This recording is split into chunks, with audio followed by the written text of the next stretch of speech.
Background Dhamma. Respected elders and my dear students, hearty welcome to Real Analysis class. Today we are going to see the theorems in real sequences. Theorem number 1. The sequence Sn is bounded if and only if there exists n belongs to n, n belongs to R, and a greater than 0 such that mod Sn minus n will be less than a for all n greater than or equal to n.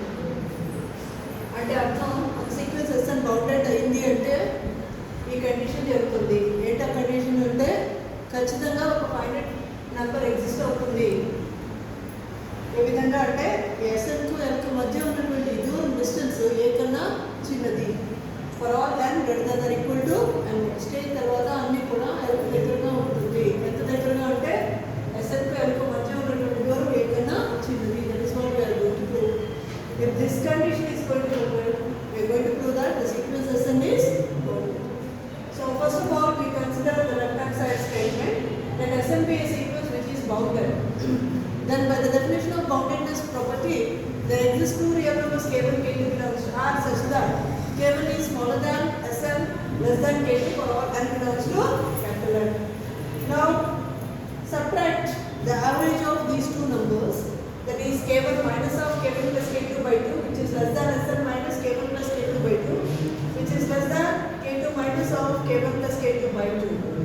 When you simplify, this becomes 2k1 minus k2 by 2, that is smaller than Sn minus of k1 plus k2 by 2, which is smaller than 2k2 minus k1 minus k2 by 2.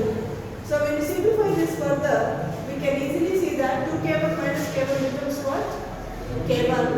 And then this is minus k2. I am taking minus sign common. Then it becomes minus of k2 minus k1 by 2, which is smaller than Sn minus of k1 plus k2 by 2, that is less than k2 minus k1 by 2. This number I am going to consider it as A, and this average I am going to take it as L.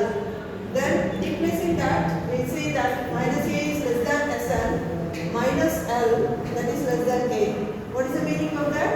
L minus E is less than Sn, less than L plus E. In other words, the members Sn and L, the modulus of Sn minus L is smaller than A for all n belongs to greater than or equal to M. We can start actually M equal to 1 onwards, because this is applicable for all n belongs to M. There is no need for the finite state. This is obvious. Now we are going to show the converse side. That is, assuming the right hand side, we are going to prove the left hand side. Suppose that there exists m belongs to n and L is a real number and A greater than 0. Then we see that modulus of Sn minus A to L will be less than A for all n greater than or equal to M. Definitely, we can rearrange and we can rewrite like this. L minus A is smaller than Sn less than L plus A for all n greater than or equal to M.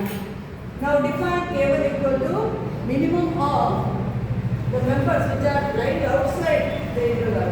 That is, what are those members? S1, S2, etc. Sm minus 1, and here the minimum number, smallest number is n minus a.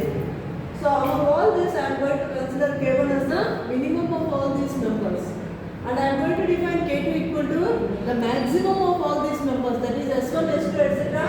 Sm minus 1 and L plus a.